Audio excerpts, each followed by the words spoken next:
For decades, American bases across the Middle East operated as untouchable forward outposts. That era is over. Iran has built more than 3,000 ballistic missiles on mobile launchers. Some now claim to fly at Mach 15. What began with 20 borrowed Scuds in 1984 has become a force that puts every US base in the Gulf within a 20-minute strike window. And the math defending against it does not add up. Iran fields a missile arsenal that dwarfs anything else in the Middle East. More than 3,000 ballistic missiles, all on mobile launchers, scattered across mountain roads and buried in underground depots. This is not an accidental buildup or a relic of past wars. It is the result of a deliberate national policy, missiles not fighter jets, and it is Iran's answer to American air power. While the Gulf states invest in F-35 fighters and advanced radars, Tehran has poured billions into a fleet of 6-wheel, 8-wheel and 10-wheel transporter erector launchers. These vehicles can vanish into tunnels or blend with civilian traffic, making them almost impossible to target in time. The force is not just large, it is designed to survive. Hardened underground complexes near Kermanshah and Khorramabad hide convoys of launchers, each able to fire and relocate in under 5 minutes. Iran does not need a modern air force. Its missiles are the air force. Every major US base in the Gulf, from Al Udeid to Al Dhafra, sits within a 20-minute strike window. The scale and mobility of this arsenal have redrawn the map of vulnerability across the region. The threat is not theoretical, it is operational, and it is built to endure. Iran's missile program took shape in 1984 with the covert import of around 20 Soviet Scud-B missiles, shipped from Libya and reverse-engineered at the Shahid Modarres depot. These early liquid-fueled rockets, limited to 300 kilometers and slow to launch, were only the beginning. Through the 1990s, partnerships with North Korea and China brought assembly lines, guidance upgrades, and the expertise needed for local production. By 1995, Iran was building Shahab-1 and Shahab-2 missiles with a 500-kilometer range, followed by the Shahab-3, which reached 1,300 kilometers, but still relied on liquid fuel. The real shift came in 2008 with Sejjils, a 2-stage solid-fuel missile that reduced launch preparation to under 5 minutes and pushed range to 2,000 kilometers. Chinese-supplied materials and domestic manufacturing enabled this leap. Officially, Iran capped its missiles at 2,000 kilometers, but test data hints at broader ambitions. The Islamic Revolutionary Guard Corps Aerospace Force orchestrated each advance, scaling up for speed, volume, and survival. June 2023 brought the public debut of the Fatah missile, an Iranian system claimed to reach speeds of Mach 13 to 15 and to strike targets up to 1,400 kilometers away. Unlike earlier generations, Fatah's warhead is not just fast, it is maneuverable. Iranian officials describe it as a hypersonic glide vehicle, but Western analysts remain divided. Some classify it as a maneuverable re-entry vehicle, not a true boost-glide hypersonic vehicle, and they point to the lack of a sustained glide phase and the presence of thrust vector nozzles on recovered debris.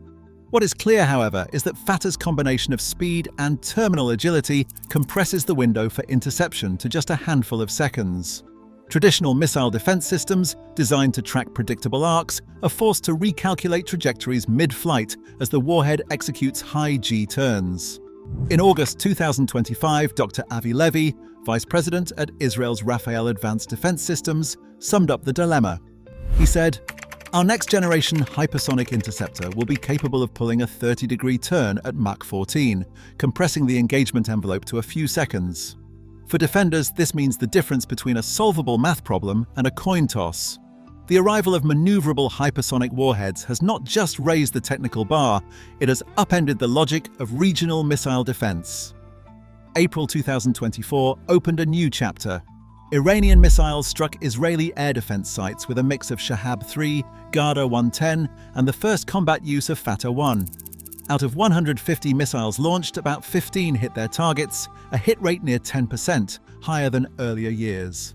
By October, a follow-up raid introduced Khaibar Shakan, Emad, and maneuverable Garda-110s. Israeli labs recovered debris with thermal signatures confirming advanced maneuverable re-entry vehicles. Circular error probable had tightened to under 100 meters. June 2025 brought escalation on a scale never seen before.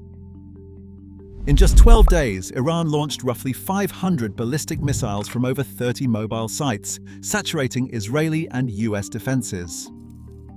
Open-source analysts, drawing on satellite and video evidence, mapped impact craters across Israel and the Gulf.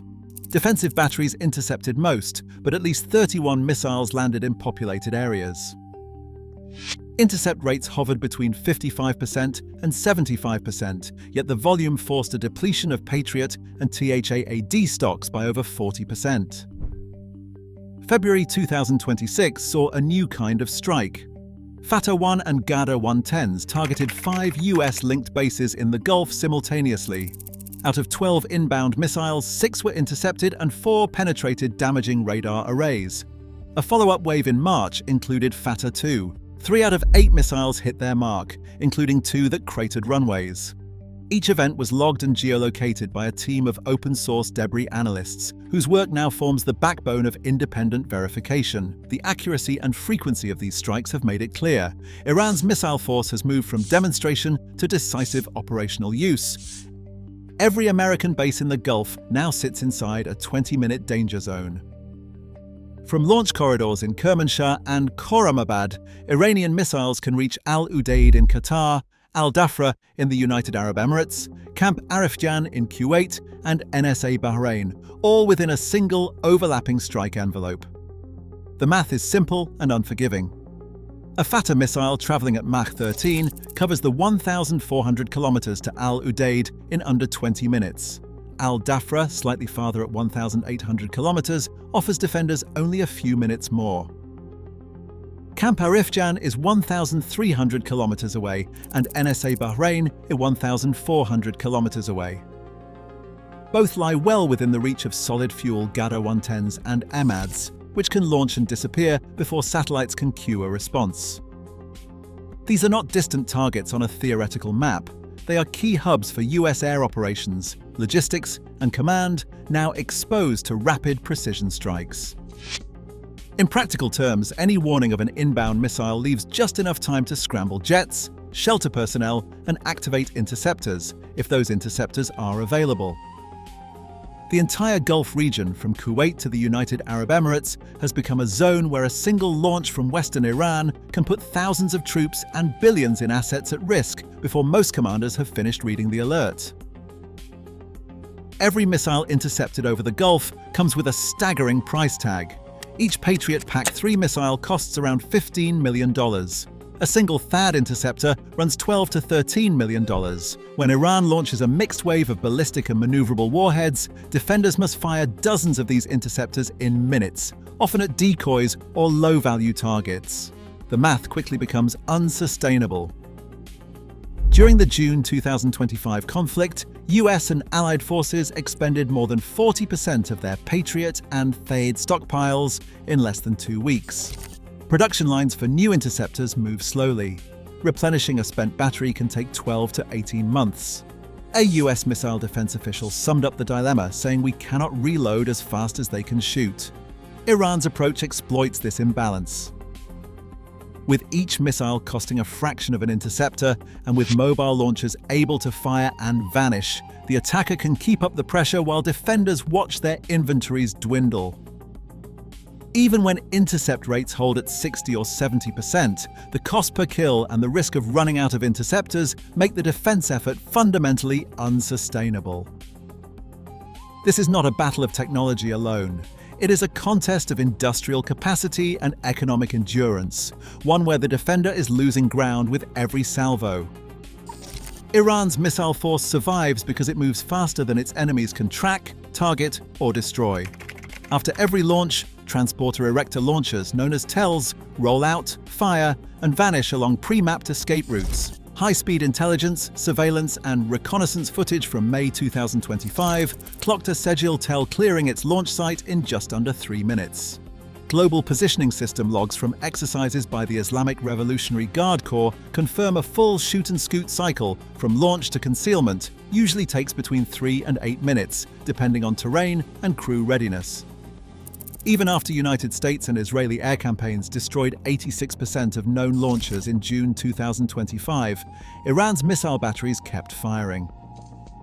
The secret lies in mobile reload crews, specialized teams driving dual-use cargo trucks, carrying pre-packed solid fuel modules and spare components. Within 45 days of the strikes, satellite imagery showed the arsenal had rebounded to pre-war levels.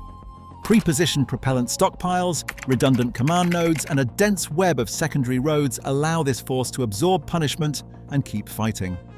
Rapid relocation and rearming are not just tactics, they are the backbone of Iran's ability to endure and regenerate after even the most intense attacks.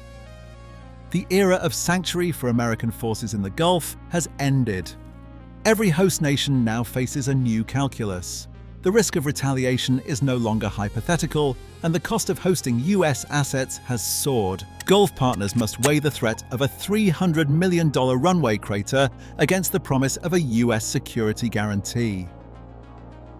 With each Iranian missile costing a fraction of a single interceptor, the economic logic tilts further toward the attacker. The June 2025 depletion of over 40% of Patriot and THAAD stocks forced regional allies to confront a sobering reality. Resupply takes over a year, but Iran can reload in weeks. Diplomats and defense planners in Doha, Manama, and Abu Dhabi now debate the wisdom of forward basing, as every runway, radar, and fuel depot sits within a 20-minute strike window. The vulnerability of these sites has forced a fundamental rethinking of alliance commitments and military posture across the Gulf. In this environment, the illusion of untouchable bases has vanished. The question is no longer whether Iran can reach US and allied targets, but how much risk nations are willing to absorb to keep those bases in operation. Today, Iran's 3,000-strong missile arsenal turns every US base in the Gulf into a calculated risk. Missile salvos costing millions can drain billions from American defenses. In this new reality, speed and saturation, not air superiority, define power. Deterrence now hangs on who blinks first. Share your perspective below.